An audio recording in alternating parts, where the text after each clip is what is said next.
चील माँ ने अपनी बेटी से कहा, एक बर्तन में पानी डालकर उसमें एक चावल डाल देना, दूसरे बर्तन में भी पानी डालकर एक साग यानी पत्तेदार सब्जी का पत्ता डाल देना। दोनों बर्तनों पर ढक्कन लगाकर नीचे एक एक लकड़ी देकर तू घर से बाहर आकर थोड़ी देर बैठी रहना, देखना दोनों बर्तनों में अक्षय भात और सब्जी तैयार मिलेगी।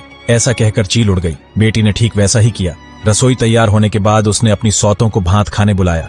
7 सौतों ने अपनी अपनी थालियों के नीचे एक छेद करके रखा था। जैसे ही वह भात और अंजा सब्जियों का रस परोसती, छेद से सारा रस बह जाता।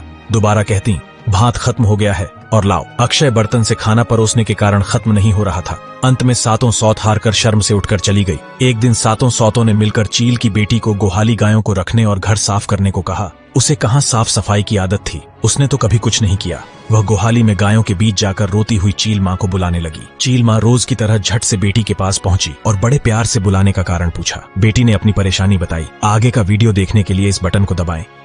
राजा घर के अंदर गया और अपनी पत्नी को इस हालत में देखकर दंग रह गया। उसने उससे पूछा, तुम यहाँ कैसे आई हो? चील की बेटी ने रोते हुए सारी बात बताई कि तुम्हारी 7 रानियों ने मिलकर मुझे एक व्यापारी को बेच दिया था और मेरी चिलमा कहाँ चली गई है पता नहीं। मैंने कई बार बुलाने की कोशिश की लेकिन वह नहीं आई। यह सुनकर राजा को बहुत दुख हुआ। उसने एक योजना बनाई। राजा ने सांस लेने के लिए 2 छेद वाला एक बड़ा लकड़ी का बक्सा बनाया और उसके अंदर चिल की बेटी को रखा और घर के लिए निकल पड़ा। एक सेवक ने 7 पत्नियों को बताया कि आज राजा आ रहे हैं और 7 पत्नियां उनके स्वागत के लिए सज धज कर नदी किनारे आ गईं। तब 7 पत्नियां अपने पति को नाव में ढेर सारा सामान लाते देख बहुत खुश हुईं। राजा ने उन सभी से बात की और उनसे पूछा, मुझे अपनी छोटी पत्नी चिल की बेटी दिखाई नहीं दे रही। उन्होंने जवाब दिया कि वह तो अपनी चिल माँ से मिलने गई है। अगला भाग जानने के लिए कमेंट करें और सब्सक्राइब